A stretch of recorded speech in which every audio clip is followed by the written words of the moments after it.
आपका स्वागत करता हूं। मैं आशुतोष श्रीवास्तव आपके समक्ष एक नया वीडियो लेकर उपस्थित हुआ दोस्तों, जो कि यूपीपीसीएस के 2018 के पेपर के डिस्कशन से संबंधित है। दोस्तों, हम लोगों ने यूपीपीसीएस के घटना चक्र के प्रीवियस ईयर पेपर डिस्कस करना प्रारंभ किए हैं, जो 12 जून पीसीएस की परीक्षा के लिए महत्वपूर्ण है, प्रारंभिक परीक्षा के लिए।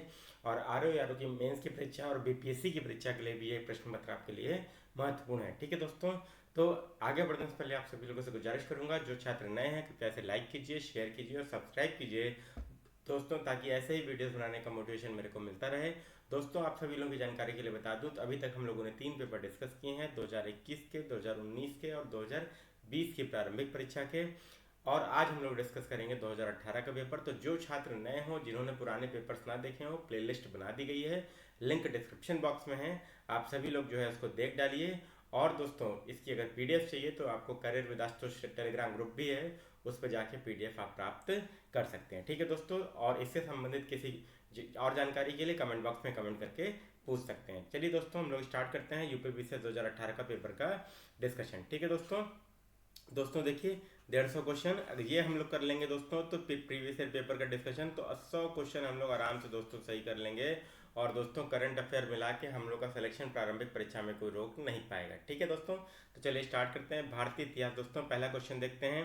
निम्नलिखित में से कौन शुक्ल यजुर्वेद की संहिता है? तो दोस्तों आप लोग ऑप्शन देखिए, वाजसनेयी, मैत्रायणी, तैत्तिरीय और काठक। ठीक है, तो इसमें आपका वाजसनेयी है, आंख बंद कीजिए और टिक कर दीजिए। ठीक है दोस्तों, इसके बाद आ जाइए, नीचे दिए गए कथन हैं, एक कथन को दूसरे कथन का कारण कहा गया है। ठीक है दोस्तों, तो सबसे पहले देखिए, कथन कारण में कुछ नहीं करना, दोनों कथनों को पढ़ा जाता है। तो पढ़ लीजिए, भारत पर तुर्की आक्रमण सफल हुई, ये बात सही है। उत्तर भारत में राजनीतिक एकता नहीं थी, ये भी बात सही है। और यही कारण भी है, इसीलिए तुर्की आक्रमण सफल भी हुए थे, इसलिए दोस्तों आपका सही व्याख्या भी होगा। ठीक है दोस्तों, इसके बाद आ जाइए तीसरे नंबर क्वेश्चन पे। तीसरा नंबर क्वेश्चन क्या कह रहा है? मंदिरों को कालानुक्रम में व्यवस्थित कीजिए। ठीक है दोस्तों, तो सबसे पहले दोस्तों आपको पता होना चाहिए दोस्तों, देखिए कि आपको चोल अगर शासन आपने पढ़ा है तो चोल शासन में आपको दोस्तों ये पता होगा कि मंदिरों निर्माण के लिए प्रसिद्ध था। वो मंदिर के निर्माण के लिए चोलपुरम जो है वो प्रसिद्ध था दोस्तों। तो देखिए, सबसे पहले आपको ये मानना पड़ेगा, चोल में बृहदेश्वर मंदिर का निर्माण हुआ राजा राज प्रथम के टाइम में। ठीक है दोस्तों, राजा राज प्रथम के टाइम में बृहदेश्वर मंदिर का निर्माण हुआ था। ठीक है दोस्तों, और उसके बाद दोस्तों गंगैकोंड चोलपुरम का निर्माण जो हुआ था वो आपका राजेंद्र प्रथम के टाइम में हुआ था। ठीक है, राजेंद्र प्रथम के टाइम में। ठीक है दोस्तों, तो ये आपका पहले हुआ था और ये आपका दूसरा हुआ था। ठीक है, तो पहला और दूसरा ये आपका पहले के बाद दूसरा आएगा, तो देखिए किस ऑप्शन में है, इसमें इसमें इसमें इसी में है दोस्तों, तो सीधे इसको टिक कर दीजिए। बाकी अगर आपको नहीं भी पता है तो आपको कोई समस्या नहीं आएगी। इसके बाद दोस्तों आपका हाथी गुम्फा का अभिलेख किस शासक के विषय में जानकारी का स्रोत है दोस्तों? तो हाथी गुम्फा का अभिलेख आज दोस्तों तो खारवेल, टिक कर दीजिए, कहीं कुछ नहीं सोचना है। इसके बाद दोस्तों क्वेश्चन नंबर 5, निम्नलिखित में से किन स्थानों में मध्य पाषाण काल में पशुपालन के प्रमाण मिलते हैं दोस्तों? तो बागौर में मिलते हैं दोस्तों। आपने अगर पढ़ा होगा मध्य पाषाण काल तो उसमें आपको पता चला होगा पशुपालन के प्रारंभिक साक्ष्य मध्य प्रदेश के होशंगाबाद जिले के आदमगढ़ पुरास्थल और राजस्थान के भीलवाड़ा जिले के स्थित बागौर से मिलते हैं। ठीक है दोस्तों, इसके बाद आ जाइए क्वेश्चन नंबर 6 पे, समुद्रगुप्त के समकालीन नरेश और उनके राज्य को सुमेलित करना है दोस्तों। तो इसमें दोस्तों देखिए क्या ऑप्शन हमारा हो सकता है। धनंजय जो थे वो आपके कुस्तलपुर के थे। ठीक है दोस्तों, इसके बाद आपके नीलराज जो थे, नीलराज आपके अवमुक्त के थे। ये दो से मेरे हिसाब से मिल जाना चाहिए। ए का दोस्तों देख लीजिए 3, ए का 3 और बी का 1, तो इससे आपका दोस्तों ऑप्शन मिल जाएगा, इसको आप टिक कर दीजिए। इसके बाद दोस्तों आ जाइए क्वेश्चन नंबर 7 पे, निम्न में से सिंधु सभ्यता से संबंधित कौन सा केंद्र उत्तर प्रदेश में स्थित है दोस्तों? तो कुछ भी नहीं करना है दोस्तों, हुलास और आलमगीरपुर दोस्तों ये आपका उत्तर प्रदेश में है, तो आपका डी विकल्प इसमें हो जाएगा। ठीक है दोस्तों, इसके बाद क्वेश्चन नंबर 8 देख लीजिए, निम्न में से कौन सी संस्था विदेशी व्यापार से संबंधित थी? तो विदेशी व्यापार से संबंधित दोस्तों देखिए क्या थी, श्रेणियाँ थी, और मणिग्रामम और नाना देशी दोनों आपकी श्रेणियाँ हैं। ठीक है, एक्सप्लेनेशन आप देख सकते हैं। इसके बाद दोस्तों पुष्यमित्र शुंग द्वारा 2 अश्वमेध यज्ञ किए जाने के बारे में जानकारी किस लेख से मिलती है दोस्तों? तो अयोध्या के लेख से मिलती है दोस्तों जानकारी। क्लियर हो गई बात, ये ध्यान रखिएगा आप लोग, महत्वपूर्ण क्वेश्चन है।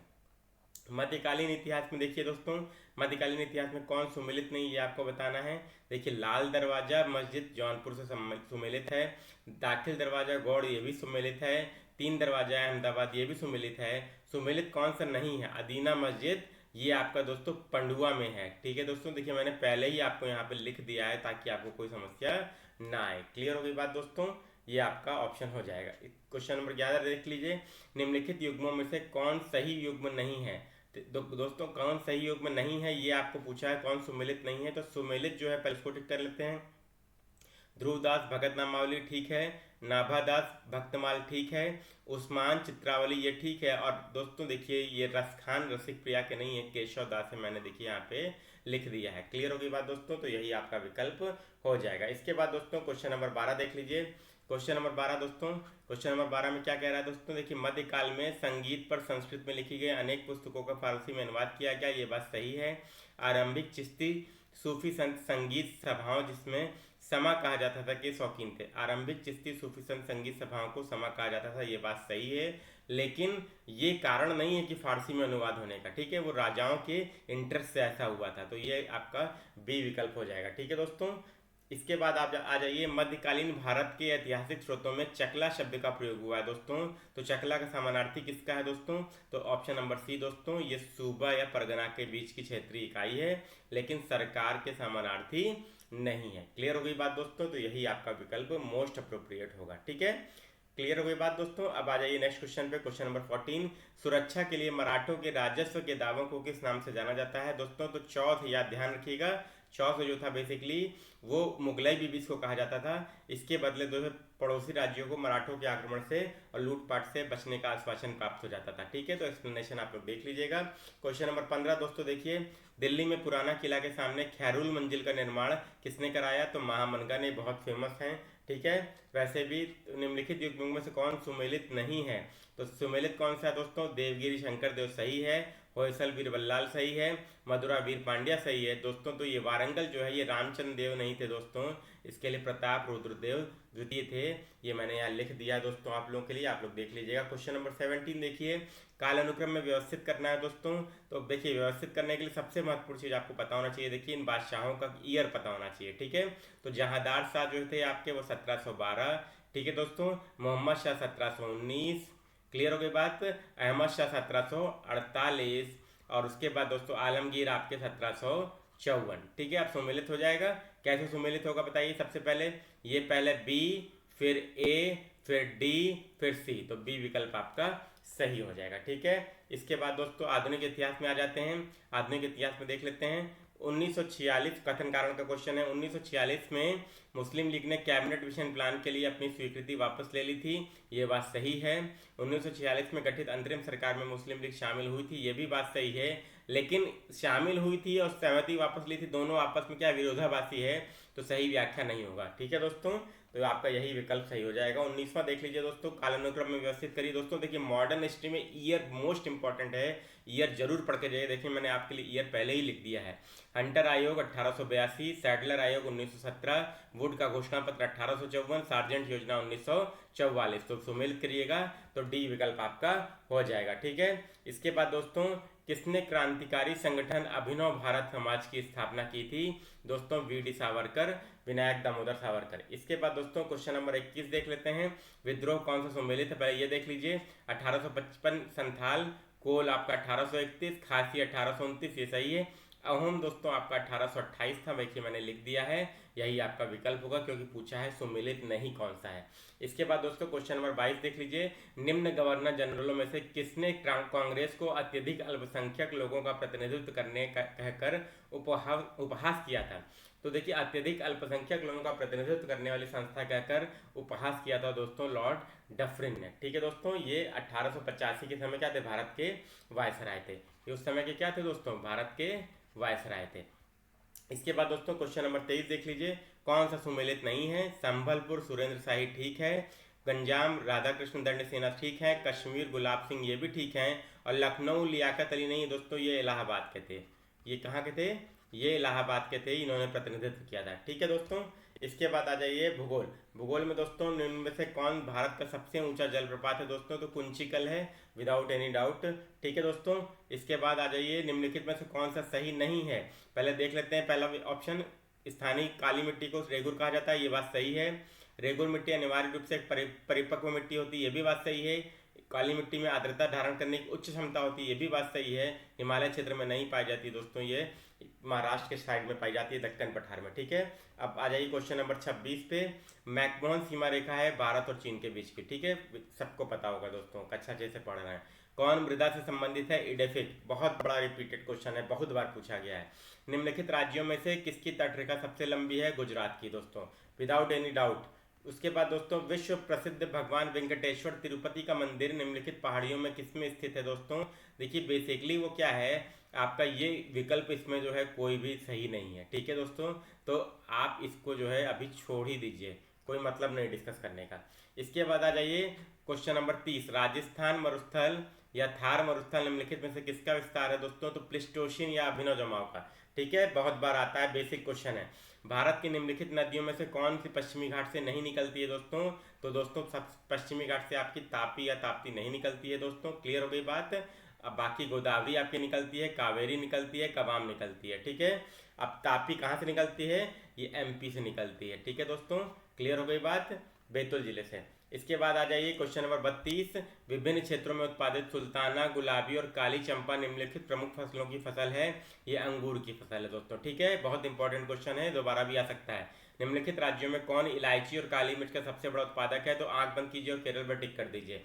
सुमेलित करना है दोस्तों, राज्य और सबसे ऊंची चोटी। ठीक है दोस्तों, तो सुमेलित कर लीजिए, कुछ नहीं करना है। नागालैंड, अभी देखिए ऊपर इधर दिया है, नागालैंड का दोस्तों क्या होगा? दोस्तों पहले सबसे पहले आपका देखिए चलिए यहाँ पे देख लेते हैं। केरल का अनाईमुदी, नागालैंड का सारामती, उत्तराखंड का नंदा देवी और तमिलनाडु का दोद्दा बेटा। ठीक है दोस्तों, तो मिला लीजिएगा तो विकल्प आपका सी आ जाएगा। ठीक है, क्वेश्चन नंबर 35 देख लेते हैं। निम्नलिखित भारतीय मुख्यालयों में मौसम मुख्यालयों को उनकी स्थापना के कालानुक्रम में व्यवस्थित करना है। ठीक है दोस्तों, कालानुक्रम में व्यवस्थित करना है, तो सबसे पहले कौन सा हुआ था दोस्तों?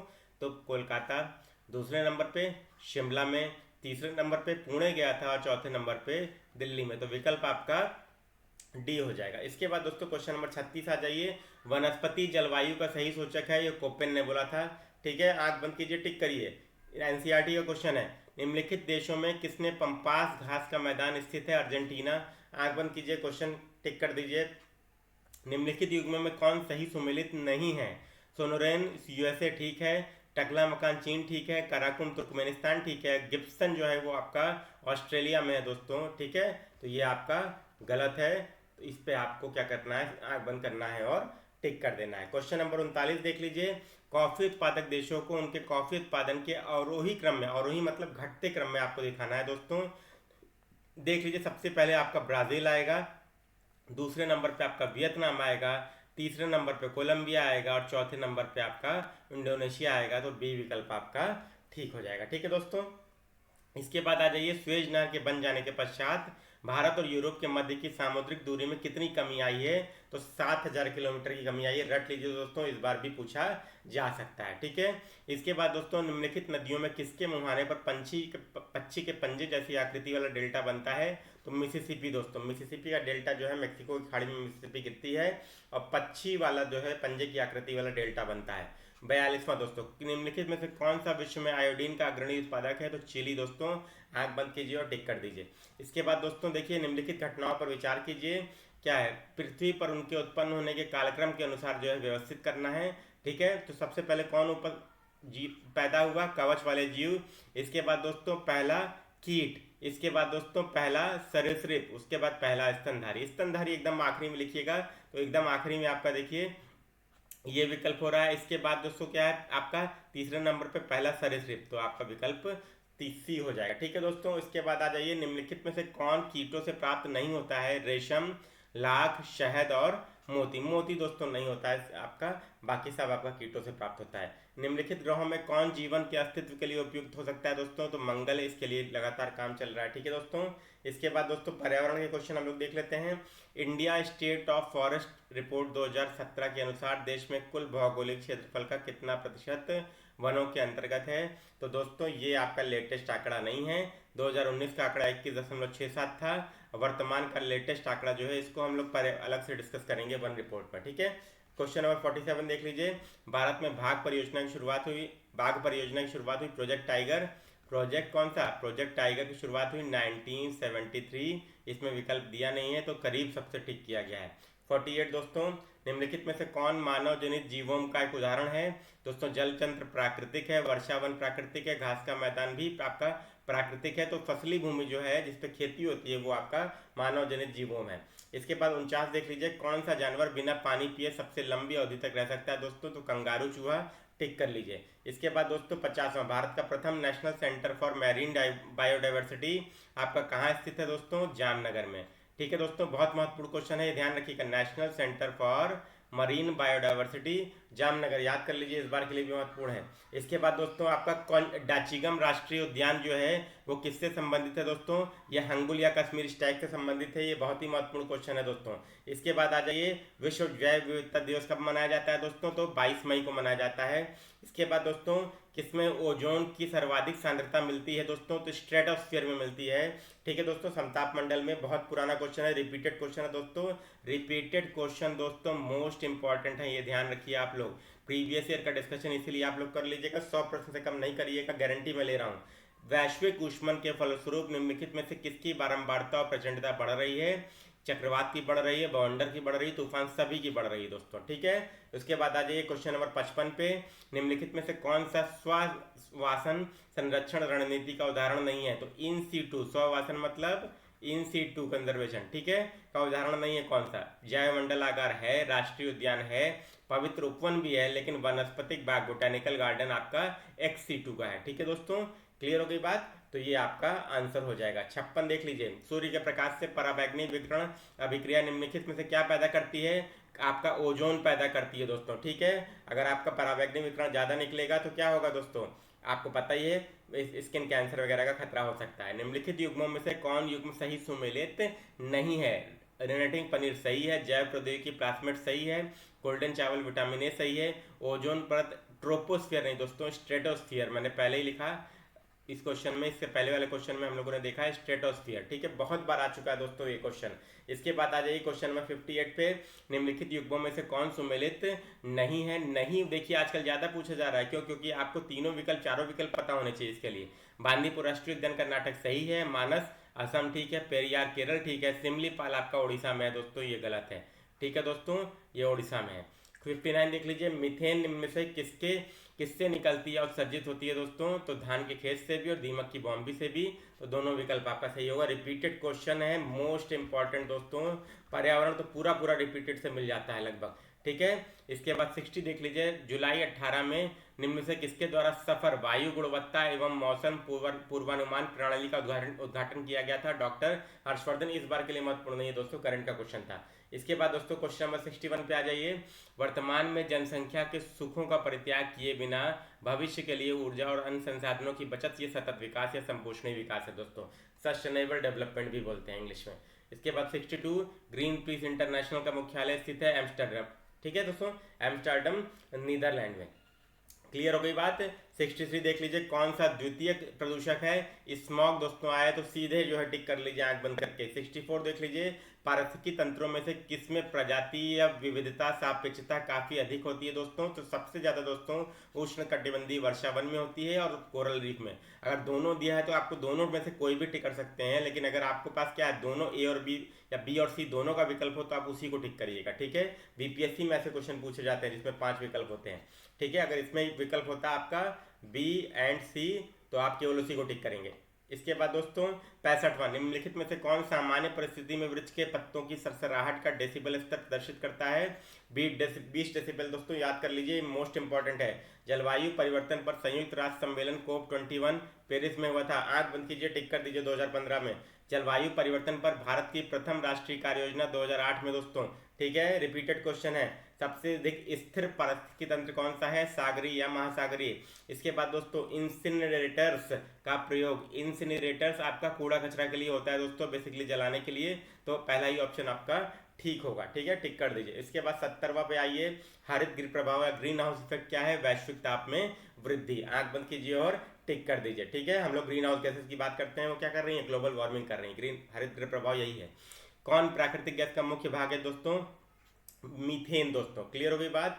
इसके बाद आ जाइए 72, पशुओं को दिया जाने वाला कौन सा दर्द निवारक भारत में गिद्धों के लगभग विलुप्त होने के लिए उत्तरदायी है? डिक्लोफिनैक। ठीक है, ये दर्द निवारक दवा है। इसके बाद दोस्तों निम्नलिखित में से कौन सा 2015 में सर्वाधिक CO2 का उत्सर्जक है? चीन। चीन ने देखिए अमेरिका की अर्थव्यवस्था को पीछे छोड़ दिया, ये बात अब अमेरिका को मान लेनी चाहिए। ठीक है दोस्तों, अब नई विश्व शक्ति जो है वो चीन है। निम्नलिखित में से कौन सा सही है? प्राकृतिक आपदाएं सर्वाधिक क्षति विकासशील देशों में करती हैं, ये बात सही है। भोपाल गैस त्रासदी मानव निर्मित थी, ये भी बात सही है। भारत आपदा युक्त देश है, ये कहना नहीं सही है, देखिए ये गलत होगा कहना। मैंग्रोव चक्रवातों के प्रभाव को कम करते हैं, ये बात सही है। उड़ीसा के तटों पर बहुत कम करते थे, आजकल पूरे मैंग्रोव को भी सफाया कर दिया गया, इसलिए देखिए बारंबारता चक्रवात की बढ़ गई है। ठीक है, तो 1 to 4 पर टिक करिए। क्लियर हो गई बात, बाकी एक्सप्लेनेशन पढ़ लीजिएगा डिटेल के लिए।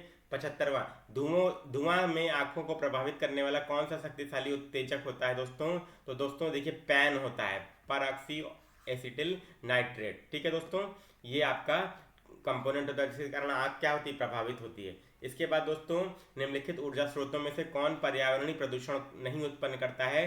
दोस्तों नाभिकी करता है, पेट्रोलियम करता है, कोयला करता है, सौर ऊर्जा नहीं करता है। ठीक है दोस्तों, इसके बाद आपका विज्ञान पे आ जाते हैं। निम्नलिखित में से किसका आविष्कार रोंटेजन द्वारा किया गया था? एक्सरे मशीन। ये हम लोग बहुत पहले से पढ़ते आ रहे हैं, कक्षा 9-10 से। आपका देखिए निम्नलिखित विद्युत चुम्बकीय विकिरणों में किसकी ऊर्जा अधिकतम होती है दोस्तों? अधिकतम किसकी होती है बताइए? एक्सरे। ठीक है दोस्तों, ये आप लोग प्रक्रम याद कर लीजिएगा दोस्तों ऊर्जा के संदर्भ में। रेडियो की कम होती है माइक्रोवेव से, माइक्रो की इंफ्रारेड से, इंफ्रारेड की दृश्य से, और उसकी पराबैंगनी से, और पराबैंगनी की एक्सरे से, और एक्सरे की गामा से। गामा किरणों की ऊर्जा जो है वो क्या होती है? अधिकतम होती है, लेकिन इसमें गामा दिया नहीं है तो आप एक्स टिक करिएगा। ठीक है, इसके बाद आ जाइए किसका वेग अधिकतम होता है दोस्तों? तो प्रकाश का सबसे अधिकतम होता है। ध्वनि का वेग अधिकतम होता है आपका किसमें? इस्पात में। ठीक है, प्रकाश की चाल निर्वात में सर्वाधिक होती है दोस्तों, और ध्वनि की चाल जो है धातु में या इस्पात में। ठीक है, ये याद रखिएगा, इंपॉर्टेंट है। आइंस्टीन को निम्न में से उसके किस सिद्धांत के लिए नोबेल पुरस्कार दिया गया था? प्रकाश विद्युत के सिद्धांत के लिए दोस्तों, सापेक्षता के थ्योरी ऑफ रिलेटिविटी के लिए नहीं दिया गया था। ठीक है, रसायन विज्ञान, निम्नलिखित तत्वों में कौन अर्धचालक है? सिलिकॉन और जर्मेनियम। तो याद रखिए सिलिकॉन और जर्मेनियम। ठीक है, आपको कहीं कुछ याद करने की जरूरत नहीं है, यही दो आपके अर्धचालक फेमस हैं, इन्हीं का उपयोग किया जाता है। 83, ग्राफीन क्या होता है दोस्तों? कार्बन का नैनो प्रतिरूप है। ठीक है, आंख बंद कीजिए, टिक कर दीजिए। रिपीटेड क्वेश्चन मोस्ट इंपॉर्टेंट है, 100 क्वेश्चन मैं सही करवा दूंगा आप लोगों का जिसने ये सीरीज फॉलो कर ली। 84, डीएनए की द्विकुंडलिनी संरचना किसके द्वारा की गई थी? Watson and Crick. ठीक है, आंख बंद कीजिए, टिक कर दीजिए। 85, कौन विटामिन सी का सबसे अच्छा स्रोत है दोस्तों? आंवला फिर संतरा। ठीक है, आंवला फिर संतरा। क्लियर हो गई बात, अगर आंवला विकल्प में नहीं है तो संतरा। इसके बाद दोस्तों राज्य व्यवस्था देख लेते हैं। संविधान की प्रस्तावना में कितने प्रकार का न्याय, स्वतंत्रता, समानता और भ्रातृत्व का उल्लेख किया गया है? ठीक है, देखिए तो न्याय आपका सामाजिक, आर्थिक और राजनीतिक है, तो 3 इसी से मिल जा रहा है, तो इसको टिक कर दीजिए, बाकी की जरूरत ही नहीं है। 87, 2017 में राष्ट्रपति चुनाव में यूपीए का उम्मीदवार मीरा कुमार जी थी। नीति आयोग का प्रथम उपाध्यक्ष कौन था? अरविंद पनगड़िया। इस समय कौन है? राजीव कुमार है। ठीक है दोस्तों, इस समय कौन है? राजीव कुमार आ सकता है। कौन भारत में भाषा के आधार पर बना पहला राज्य था? आंध्र प्रदेश दोस्तों। ठीक है, 1953 में। राज्य पुनर्गठन आयोग किसके अध्यक्ष कौन थे? फजल अली। क्लियर हो गई बात दोस्तों, फजल अली साहब इसके अध्यक्ष थे। इसके बाद दोस्तों कौन एक संवैधानिक संस्था है? तो यूपीएससी आपकी संवैधानिक है, निर्वाचन आयोग संवैधानिक है, वित्त आयोग संवैधानिक है, वित्त आयोग 280, अनुच्छेद 280, 324 निर्वाचन आयोग, यूपीएससी 315 और नीति आयोग आपकी संवैधानिक है। क्लियर हो गई बात दोस्तों, 2015 में इसका गठन हुआ है। इसके बाद सरकारी आयोग किसके लिए संबंधित है? राजस्व के वितरण के लिए नहीं, राष्ट्रपति की शक्ति कार्य नहीं। क्लियर हो गई बात, संसद की सदस्यता नहीं, केंद्र राज्य संबंध से संबंधित है। ठीक है, ये आपका सही होगा। सर्वप्रथम संसदात्मक सरकार किस देश में प्रारंभ की गई थी? ग्रेट ब्रिटेन में, यूके में। संसदीय प्रणाली का जननी ग्रेट ब्रिटेन। ठीक है, निम्नलिखित में से किसके संबंध में राज्यसभा का अनन्य अधिकार होता है? अनन्य अधिकार दोस्तों आपका किस? अखिल भारतीय सेवा का सृजन करना। ठीक है दोस्तों, क्लियर हो गई बात। तो कौन सा अनुच्छेद होता है? ये 312 आपका जो है अखिल भारतीय सेवा के लिए, यूपीएससी के लिए संबंधित है। ठीक है, अब अनन्य अधिकार आपका राज्यसभा का है। इसके बाद दोस्तों भारत के संविधान के किस भाग में हम नागरिकता से संबंधित प्रावधानों को पाते हैं? तो भाग 2 अनुच्छेद 5 से 11। क्लियर हो गई बात दोस्तों। इसके बाद 95 देख लीजिए, भारतीय संविधान में भारत की आधिकारिक भाषा से जुड़े प्रावधानों में संसद संशोधन करती है। ठीक है, अब देखिए भारत की आधिकारिक भाषा से जुड़े प्रावधानों में संसद संशोधन कर सकती है। कैसे कर सकती है? कर सकती है साधारण बहुमत द्वारा। ठीक है, कहीं कोई ऐसा विशेष बहुमत की आवश्यकता नहीं है। क्लियर हो गई बात। इसके बाद 96 देख लीजिए, बिना अनुमति के कितने दिन संसद से अनुपस्थित रहने पर सांसद को अयोग्य ठहरा दिया जाता है? 60 दिन या 2 महीने। क्लियर हो गई बात। आंख बंद कीजिए, टिक करिए। 97, समलैंगिकता संबंधी सर्वोच्च न्यायालय का निर्णय किससे संबंधित है? सीआरपीसी की धारा 377। ठीक है, भारतीय दंड संहिता की धारा 377। ठीक है, संविधान के लिए ध्यान रखिएगा। राज्य के नीति निर्देशक तत्व सहज अध्ययन के लिए निम्न से कौन से भागों में विभाजित किए जा सकते हैं? समाजवादी, गांधीवादी और उद्धार बौद्धिकवादी तीनों विभाजन हैं। ठीक है दोस्तों, तो ये आपका सही होगा। 99, किसके द्वारा अशोक चंद्र द्वारा भारत में आर्थिक मंत्रिपरिषद कहा गया? सॉरी, निम्नलिखित में से किसे अशोक चंद्र द्वारा भारत में आर्थिक मंत्रिपरिषद कहा गया? दोस्तों, योजना आयोग को कहा जाता था पहले, बहुत पावरफुल संस्था थी। ठीक है, 100वां क्वेश्चन, भारतीय न्यायिक व्यवस्था में जब पीआईएल को शामिल किया गया था उस समय भारत के मुख्य न्यायाधीश कौन थे? दोस्तों देखिए, न्यायाधीश पीएन भगवती थे, मुख्य न्यायाधीश आपके वाईवी चंद्रचूड़ थे, ये याद रखिएगा। ठीक है, लेकिन पीएन भगवती इसलिए जहां आता है आप उस पर टिक करेंगे अगर चंद्रचूड़ नहीं दिया है तो। ठीक है, संविधान सभा की अंतिम बैठक की सही तिथि बताइए? 24 जनवरी 1950। ठीक है, इसके बाद 102, किसे भंग नहीं किया जा सकता पर समाप्त किया जा सकता है? विधान परिषद। ठीक है दोस्तों, आंख बंद कीजिए, टिक कर दीजिए। भारत सरकार द्वारा महिला एवं बाल विकास के लिए स्वतंत्र मंत्रालय कब स्थापित किया गया? जनवरी 2006। इस विकल्प दोस्तों ये गलत है। ठीक है, ये ध्यान रखिएगा। 104, लोकसभा में केंद्र शासित क्षेत्रों का सर्वाधिक प्रतिनिधित्व कितना हो सकता है? 20। ठीक है दोस्तों, 530 + 20 का फंडा इस समय है। ठीक है, इसके बाद अर्थव्यवस्था देख लीजिए। ये दोस्तों क्या है? 4 जुलाई 2018। ये करंट का क्वेश्चन है, कोई फायदा नहीं है डिस्कस करने का।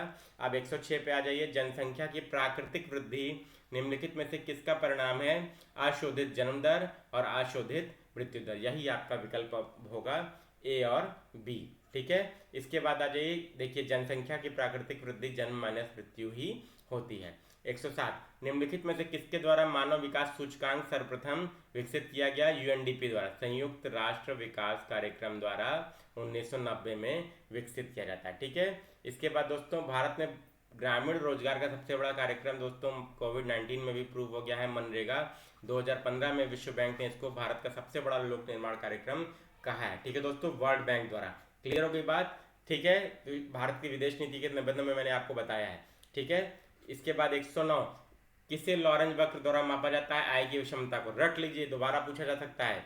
ठीक है, ऐसे बनता है। निम्नलिखित करों में कौन सा कर ग्राम पंचायतों द्वारा लगाया जाता है? दोस्तों, बिक्री कर नहीं, भू राजस्व कर नहीं, स्थानीय मेलों पर कर। ये बात सही है। ठीक है, इसके बाद दोस्तों भारत की निम्नलिखित 5 पंचवर्षीय योजनाओं में से किसका मुख्य ध्येय संपोषणीय वृद्धि था? दोस्तों, तो 12वीं पंचवर्षीय योजना का ध्येय आपका संपोषणीय वृद्धि था, सस्टेनेबल ग्रोथ। ठीक है, तो तीव्रतर, अधिक समावेशी और सस्टेनेबल ग्रोथ, ये देखिए यहाँ पे एक्सप्लेनेशन में दिया भी हुआ है। ठीक है, इसके बाद 112 देख लीजिए। उत्तर प्रदेश के निम्नलिखित नगरों में किसी स्मार्ट सिटी विकास कार्यक्रम में विकास के लिए केंद्र सरकार द्वारा नहीं चुना गया है? दोस्तों, तो गाजियाबाद इसमें है। ठीक है दोस्तों, क्लियर हो गई बात। इसके बाद दोस्तों भारत के कितने हैं स्मार्ट सिटी? यूपी के कितने शहर है? 10 शहर हैं दोस्तों। ठीक है, याद रखिएगा, इस बार ही पूछा गया था 21 में। भारत में नगरीय क्षेत्रों में बीपीएल परिवारों की पहचान के लिए निम्नलिखित में कौन सी समिति गठित की गई थी? दोस्तों, तो नगरीय क्षेत्रों के लिए केवल हाशिम समिति। गरीबी चैप्टर दोस्तों अर्थव्यवस्था में दोस्तों बहुत ज़्यादा इंपॉर्टेंट है, आप सभी लोग इसको जरूर पढ़ के जाइएगा। इसके बाद दोस्तों वैश्विक गांव की संकल्पना का विकास आधारित है परिवहन और संचार के विकास से। ठीक है दोस्तों, ग्लोबल विलेज बन जाएगा। इसके बाद दोस्तों 115, भारत में गरीबी रेखा का निर्धारण कौन करता है? पहले योजना आयोग करता था, अब नीति आयोग करता है। ठीक है दोस्तों, इसके बाद दोस्तों 116 देख लीजिए। राज्यों में कौन सड़कों की लंबाई के मामले में प्रथम पायदान पर है? तो दोस्तों महाराष्ट्र है। इसके बाद आपका उत्तर प्रदेश है, ये देखिए दिया भी हुआ है। ठीक है, ये आप लोग देख लीजिएगा। 117, भारत में प्रत्यक्ष कर कोड निम्नलिखित में से किससे संबंधित है? दोस्तों, तो ये आपका आयकर से है दोस्तों। तो डायरेक्ट टैक्स देखिए, इससे नहीं मतलब है, डायरेक्ट टैक्स आपका इनकम टैक्स होता है, इसको टिक कर दीजिए बस। ठीक है, इसके बाद दोस्तों 118, भारत सरकार द्वारा घोषित एबीसी इंडेक्स आपका स्वास्थ्य से संबंधित है। ठीक है दोस्तों, achievement of babies and children index. ठीक है, एबीसी इंडेक्स आ जाए तो स्वास्थ्य पे आंख बंद कीजिए, टिक कर दीजिए। रिपीटेड क्वेश्चन है, निम्नलिखित राज्यों में कौन आर्थिक दृष्टि से सबसे ऊपर किंतु लिंगानुपात के आधार पर सबसे नीचे है? हरियाणा। लिंगानुपात आता है सबसे नीचे, हरियाणा का ही नाम याद आता है। इसके बाद दोस्तों लेकिन बेटी बचाओ बेटी पढ़ाओ से बहुत ज़्यादा सुधार भी हुआ है। राष्ट्रीय परिवार स्वास्थ्य सर्वेक्षण 2015-16 के अनुसार वर्तमान में भारत की कुल प्रजनन दर क्या है? टोटल फर्टिलिटी रेट 2.2 है, उस समय था, इस समय दोस्तों आपका 2.1 है। ठीक है, क्लियर हो गई बात। इसके बाद दोस्तों 2011 की जनगणना के अनुसार निम्नलिखित राज्यों में किस में ग्रामीण और शहरी दोनों क्षेत्रों में शिशु लिंगानुपात न्यूनतम है। तो दोस्तों देखिए, हरियाणा में, इसमें कहीं कोई डाउट नहीं है, आंख बंद कीजिए और टिक कर दीजिए।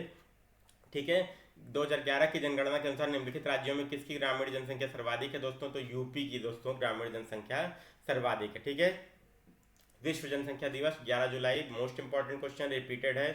संयुक्त राष्ट्र के आर्थिक और सामाजिक मामलों के विभाग के अनुसार विश्व की कुल जनसंख्या का कितना प्रतिशत अंश शहरी क्षेत्रों में निवास करता है। तो 55%। ठीक है दोस्तों, ये भी इंपॉर्टेंट क्वेश्चन है। ठीक है, राज्य विशेष, उत्तर प्रदेश में पूर्वांचल एक्सप्रेस वे मार्ग निम्नलिखित में से किस शहर से नहीं गुजरेगा दोस्तों। तो बस्ती से नहीं गुजरता है, टिक कर लीजिए। इसके बाद दोस्तों उत्तर प्रदेश में निम्नलिखित नदियों में किस कौन सी पर्यावरण प्रदूषण के कारण जैविक आपदा घोषित कर दी गई है। तो गोमती नदी दोस्तों जैविक आपदा घोषित कर दी गई है। लेकिन यमुना भी हो सकता है, लेकिन आयोग ने दोस्तों, देखिए दोनों प्रदूषित हैं, आयोग ने गोमती माना है, तो इसलिए हम लोग यही टिक करेंगे। 2011 की जनगणना के अनुसार उत्तर प्रदेश के निम्नलिखित जनपदों में किसमें महिला साक्षरता सबसे कम है दोस्तों। तो श्रावस्ती में दोस्तों देखिए सबसे कम है। ठीक है दोस्तों, मैं उम्मीद करता हूँ वीडियो आपको अच्छा लगा होगा। अच्छा लगा तो प्लीज़ से लाइक कीजिए, शेयर कीजिए और चैनल को सब्सक्राइब कीजिए दोस्तों। और दोस्तों प्रीवियस ईयर के सारे पेपर्स देखिए, 100 क्वेश्चन दोस्तों आप लोग निश्चित रूप से सही करके आइएगा। और जो करंट अफेयर की सीरीज चला रहा हूँ उसके भी 3 वीडियोस हो गए दोस्तों, दोनों का लिंक डिस्क्रिप्शन बॉक्स में है, आप लोग जो है उसको देखिए और पीसीएस को इस बार फोड़ दीजिए। ठीक है दोस्तों, क्लियर हो गई बात। Thank you very much.